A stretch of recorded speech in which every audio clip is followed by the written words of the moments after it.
বাংলাদেশের প্রধানমন্ত্রীকে দিল্লিতে নিতে ভারতের আগ্রহ ক্রমেই প্রকাশ্য হচ্ছে, কিন্তু প্রশ্ন হলো কেন এত তাড়া?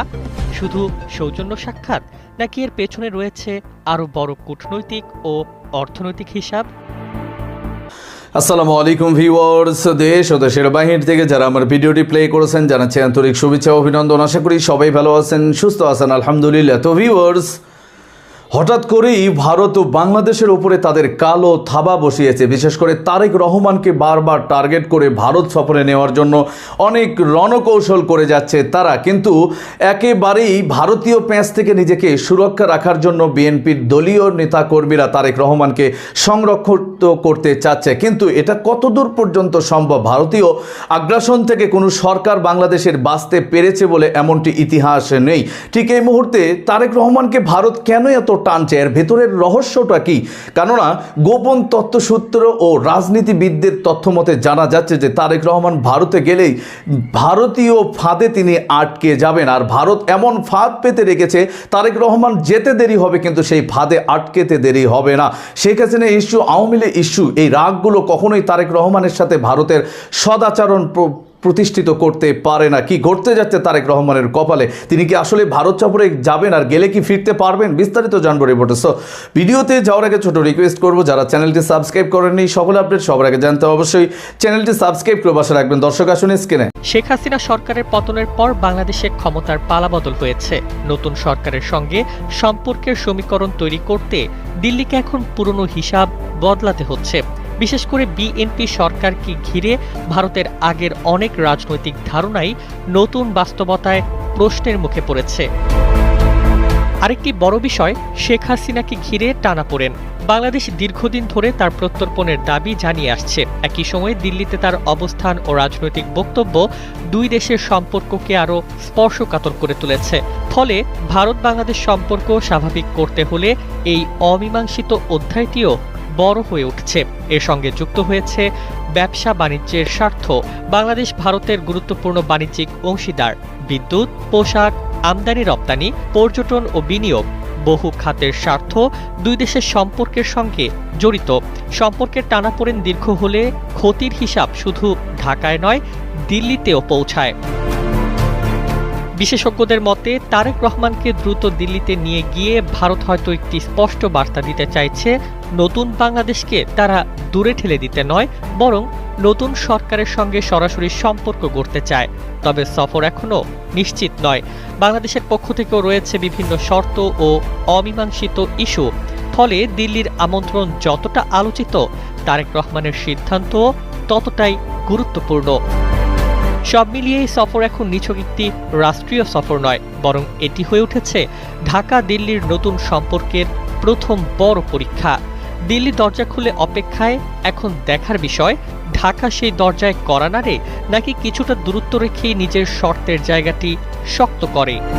বাংলাদেশ সরকারের তরফে ভারতকে স্পষ্টভাবে জানিয়ে দেওয়ার পর যে বাংলাদেশের সাবেক প্রধানমন্ত্রী মৃত্যুদণ্ডপ্রাপ্ত শেখ হাসিনাকে যদি ভারত বাংলাদেশে ফেরত না দেয় এবং শরীফ ওসমান হাদির হত্যার অভিযোগে অভিযুক্ত ব্যক্তিবর্গ সহ আরো অভিযুক্ত আসামিদেরকে যদি বাংলাদেশে ফেরত পাঠানো না হয়, তাহলে ভারত সফরের অনুকূল পরিবেশ বাংলাদেশের প্রধানমন্ত্রী তারেক রহমানের আছে বলে বাংলাদেশ মনে করে না, এবং বাংলাদেশ এ বিষয়ে ভারতের জবাবের অপেক্ষায় আছে।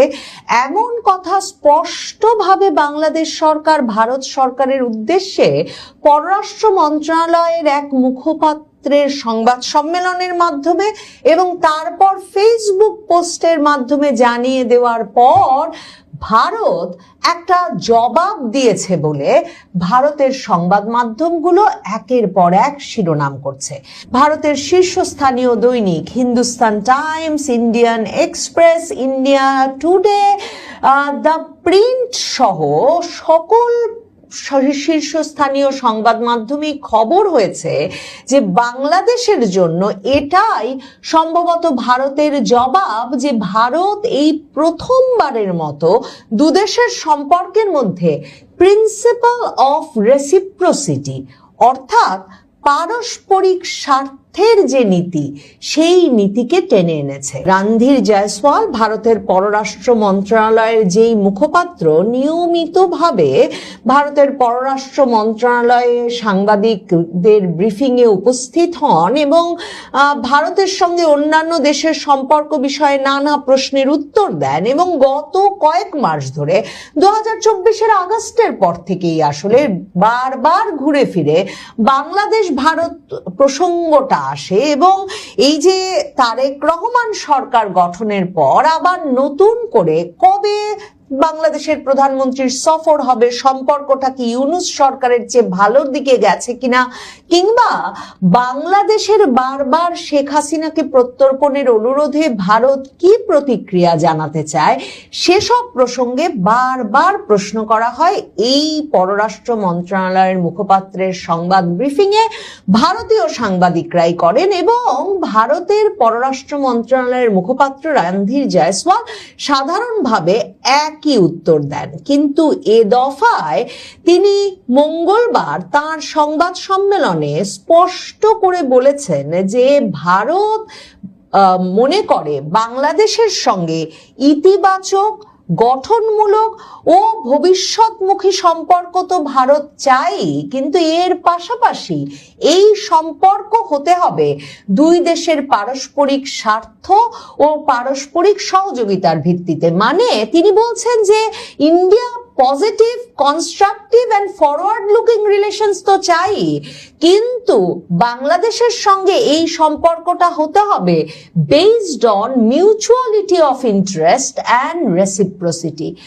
ভারতের সংবাদ মাধ্যম India Today, Hindustan Times, Indian Express লিখছে যে ভারতের কাছে যে একটা জবাব চেয়েছে বাংলাদেশের পররাষ্ট্র মন্ত্রণালয় শেখ হাসিনার প্রত্যর্পণ এবং শরীফ ওসমান হাদির হত্যায় অভিযুক্তদেরকে প্রত্যর্পণ বিষয়ে, এবং বলেছে যে না হলে একটা অনুকূল পরিবেশ সৃষ্টি হচ্ছে না। এটাই ভারত সরকারের জবাব, যে ভারত মনে করছে যে এই দুই দেশের সম্পর্কটা পারস্পরিকতার ভিত্তিতে হতে হবে, রেসিপ্রোসিটির ভিত্তিতে হতে হবে। কূটনীতিতে এই প্রিন্সিপাল অফ রেসিপ্রোসিটি আসলে কি?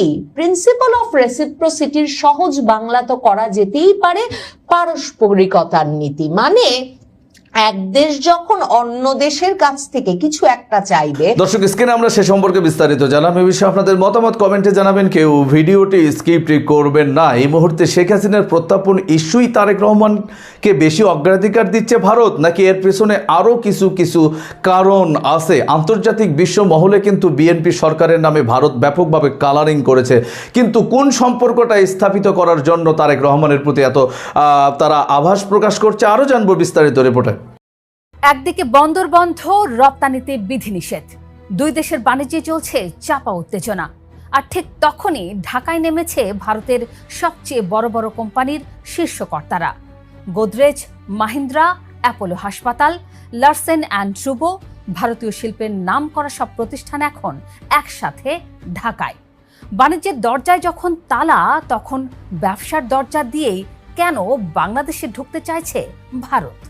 রাজনীতি বরফ এখনো পুরোপুরো গলেনি, তাহলে কি ব্যবসার পথ ধরেই ঢাকায় আসতে চাইছে দিল্লি? সরকার যেখানে কড়াকড়ি করছে, ভারতের ব্যবসায়ীরা কি সেখানে উল্টো পথে হাঁটছেন? পুরো ঘটনাটা আজ খুলে বলছে। সঙ্গে আছি মৌসুমী সুলতানা।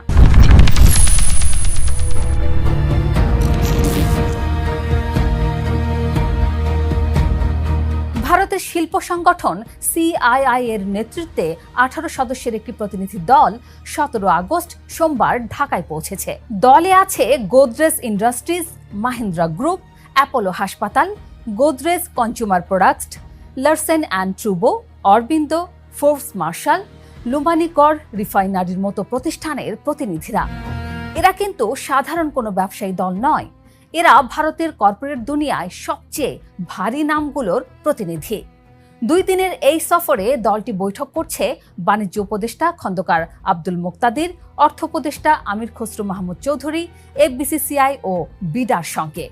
প্রধানমন্ত্রী তারেক রহমানের সঙ্গে বৈঠকের জন্য আলাদাভাবে সময় চেয়েছে দলটি। প্রশ্ন হলো, এত বড় দল কেন, আর ঠিক এই সময়েই কেন?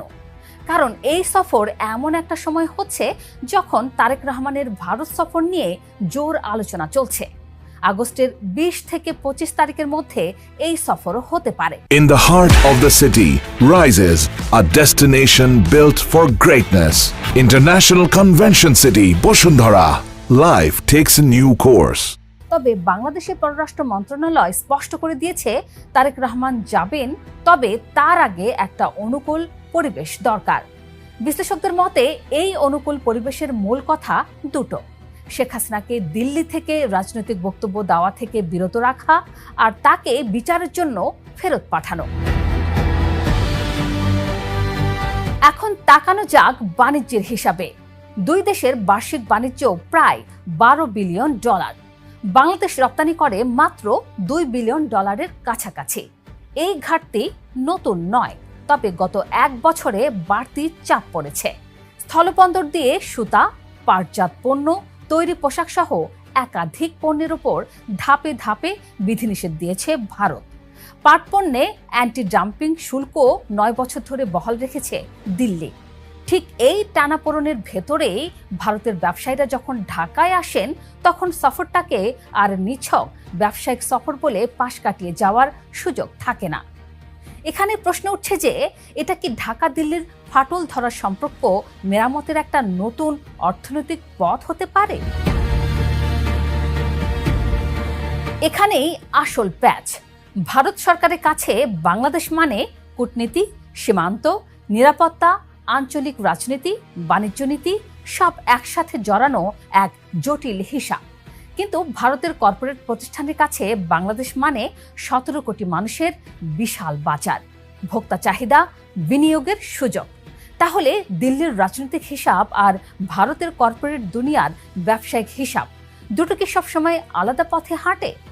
ভারত সরকার যখন স্থলবন্দরে বিধিনিষেধ বসাচ্ছে, ঠিক তখনই দেশটার শিল্পমহল বাংলাদেশের বাজার ধরে রাখতে মরিয়া হয়ে উঠেছে। দর্শক, স্ক্রিনে আমরা সে সম্পর্কে বিস্তারিত জানলাম। সো ভিডিও এই পর্যন্ত ভালো লাগলে লাইক অ্যান্ড কমেন্ট করবেন। দেশের সকল আপডেট সবার আগে জানতে অবশ্যই চ্যানেলটি সাবস্ক্রাইব করে পাশে রাখবেন। দেখা হবে পরবর্তী ভিডিওতে ইনশাআল্লাহ। আসসালামু আলাইকুম ওয়া রাহমাতুল্লাহ।